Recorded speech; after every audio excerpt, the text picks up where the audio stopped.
Kata Mas Lukman, kakek itu tidak mau menjelaskan detail ketika itu. Seperti beliau tak ingin kami tahu terlalu banyak dan ketakutan berlebihan. Namun dia yakin itu arwah ibu dan anak, karena ketika itu aku persis seperti Arumi sekarang, sering menyebut-nyebut tante dan adik kecil. Meskipun ketika ditanyakan pada kakek, beliau tidak mau menjawab tegas dan cuma bilang, yang penting sudah pergi. Nah, merujuk dari cerita mama dan kata-kata Arumi yang sempat ku dengar kemarin, yang terus mengganggu Arumi dan meneror mama ini juga sama. Arwah penasaran seorang ibu muda bersama anak perempuan yang masih kecil. Di masyarakat, arwah perempuan penasaran seperti itu biasa disebut kuntilanak. Konon kuntilanak berasal dari seorang perempuan yang mati secara tragis karena dibunuh dan sebelumnya mengalami penganiayaan. Rohnya berubah menjadi kuntilanak dan akan terus gentayangan selama kasus pembunuhan itu belum terungkap atau pelakunya belum mendapat hukuman yang setimpal. Sedangkan kuntilanak anak kecil itu karena saat dibunuh, si perempuan sedang dalam keadaan hamil.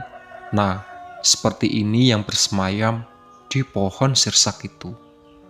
Makanya Mak Lukman menyuruhku melakukan apa yang dilakukan kakek dulu, karena kejadian sama dan dulu kakek berhasil mengusirnya. Itulah yang aku lakukan sejak kemarin, meniru apa yang dilakukan kakek berdasarkan cerita Mas Lukman. Karena aku masih merasa gak enak hati sama mama, ku coba lakukan sendiri diam-diam. Aku merasa harus segera melakukannya. Makhluk itu, entah apapun wujudnya, harus segera enyah dari rumah ini sebelum aku pergi meninggalkan kalian. Kalau tidak, aku tidak akan tenang selama bekerja di luar kota. Kemarin mama lihat nggak? Aku mengelilingi pohon sirsak sambil menyeret sapu lidi. Iya, aku lihat, jawabku. Nah, itulah salah satu yang aku dulu lakukan kakek. Orang-orang tua zaman dulu percaya bahwa sapu lidi bisa mengusir kuntilanak dan seperti terbukti. Kemarin setelah beberapa putaran aku kelilingi pohon itu sambil menyeret sapu lidi dan terus mengunggamkan doa dan bacaan ayat suci. Tiba-tiba Arumi yang sedang main masak-masakan berhenti dan bermain berteriak. Tante dan adik kecil mau kemana? Jangan pergi dong tante. Begitu penjelasan mengenai sapu lidi. Terus tengah malamnya mama pergoki aku bawa pisau ke kamar Arumi. Itu tujuannya untuk melindungi Arumi juga supaya arwah itu tidak mendatangi Arumi ke kamarnya. Aku teringat cerita mama soal Arumi yang tidak sadarkan diri semalaman. Kenapa pisau? Karena kuntilanak diyakini sangat takut terhadap benda-benda tajam. Konon, karena ia trauma atas kematian yang biasanya karena dibunuh menggunakan benda tajam. Selain pisau, sebenarnya bisa juga gunting. Mitosnya, kuntilanak sangat suka membela rambutnya dengan panjang. Jadi ia akan terbirit-birit jika melihat gunting, karena takut rambutnya akan dipotong.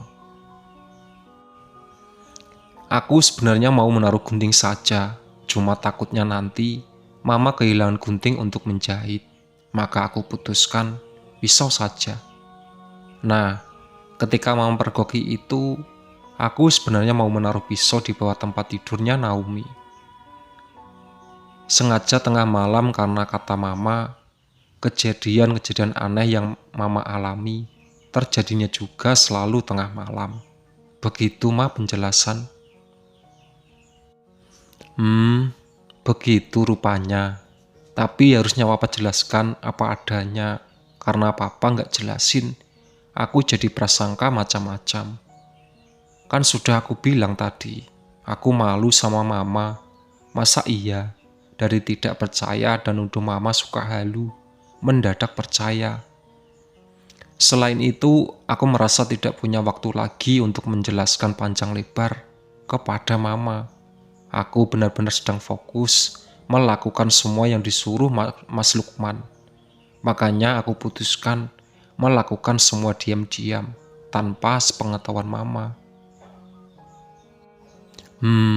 Iya deh Pak, aku paham.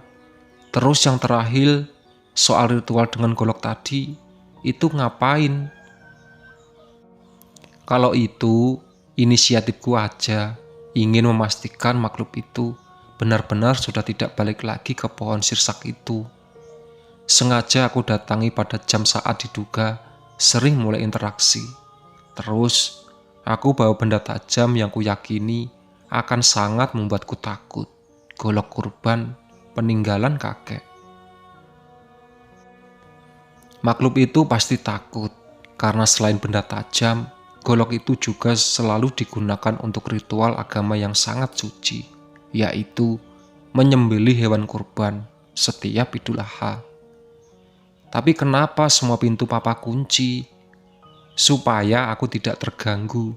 Aku yakin mama pasti akan bangun tengah malam, dan aku nggak mau terinteraksi oleh mama. Aku harus menuntaskan semua malam ini, karena besok aku sudah pergi berangkat. Ya, jelas semua sekarang, ujarku lega. Penjelasan suami bisa membuatku yakin semua terjelasan dan sepertinya masuk akal. Lantas, gimana Pak? Apa makhluk itu masih ada di sana? Tanyaku ingin memastikan. Aku harus memastikan itu, sebab jika yakin sudah aman, aku sudah berniat besok akan angkat kaki dari rumah ini sesaat setelah suami berangkat. Sudah tidak ada, Ma. Mama dan anak-anak bisa tenang di rumah. Papa yakin? Yakin. Tapi jika ternyata nanti ada kejadian-kejadian aneh lagi, Mama cepat telepon papa aku. Aku akan minta istri Mas Lukman menemani, atau Mama dan anak-anak yang mengungsi sementara ke rumah mereka. Baiklah Pak. Meskipun tidak sepenuhnya yakin, aku manut saja. Keesokan harinya, suami berangkat keluar kota. Aku berpesan supaya jaga kesehatan baik-baik. Suami juga minta agar kami pun harus jaga diri. Secara khusus, suami minta pada Arumi untuk tidak main dulu di halaman belakang selama dia pergi. Arumi cuma mengangguk, sementara Naomi diam saja. Dia biasanya tergantung bagaimana kakaknya saja. Hari demi hari berlalu dengan aman. Ternyata benar apa yang diyakini suamiku. Kami tidak pernah lagi mengalami kejadian aneh. Arumi pun terlihat baik-baik saja. Tidak sekalipun dia meminta bermain di halaman belakang. Jika ingin bermain di luar, dia ajak adiknya main di teras atau halaman depan. Dia juga tidak pernah lagi bertanya atau menyebut-nyebut tante dan anak kecil. Tidak pernah lagi mengintip ke arah pohon sirsak dari jendela belakang. Aku pun lega atas kondisi demikian. Hari ini jadwal kepulangan suami. Setelah salat subuh, masuk pesan WA darinya. Ma, hari ini aku tidak bisa pulang seperti biasanya karena ada urusan yang belum selesai. Kemungkinan baru jam 9 malam, nanti aku nyampe rumah. Biasanya suami selalu pulang pagi, sekitar pukul 10 sudah tiba di rumah. Tapi kali ini dia akan pulang malam, berarti nanti anak-anak tidak ikut menyambut kepulangan papa mereka. Karena biasanya paling lambat jam 8 malam, mereka sudah tidur. Aku balas pesan WA itu. Ya Pak, nggak apa-apa. Hati-hati di jalan ya. Mama tunggu nanti malam di rumah. Pukul 8 malam, aku sudah berada di belakang mesin jahit. menunggu kepulangan suami, seraya menyicil menyelesaikan pesanan jahit. Sementara anak-anak sudah tidur, Arumi di kamar depan, Naomi di kamar belakang. Sedang asik menjahit, aku mendengar seperti pintu diketuk. Aku kurang jelas di telinga karena tertutupi suara mesin jahit. Aku berhenti menjahit. Tok tok tok. Hah, benar, ada yang mengetuk pintu. Kali ini terdengar jelas, aku lirik jam dinding pukul 8.50. Oh, pasti suamiku. Sesuai WA tadi, jam 9 malam tiba di rumah. Aku bergegas ke depan dan membukakan pintu. Papa, alhamdulillah, ujarku diiringi senyum hangat. Suamiku terlihat lesu, mukanya pucat, sangat kelelahan kelihatannya. Seperti biasa dicium aku, bibirnya terasa dingin saat menempel di kedua pipiku. Papa kurang sehat ya? Kecapean ya, Pak? Dia cuma mengangguk pelan, lalu mengenyahkan tubuh di sofa. Kemudian tubuhnya menggelosor hingga kepalanya terkoret di sandaran sofa.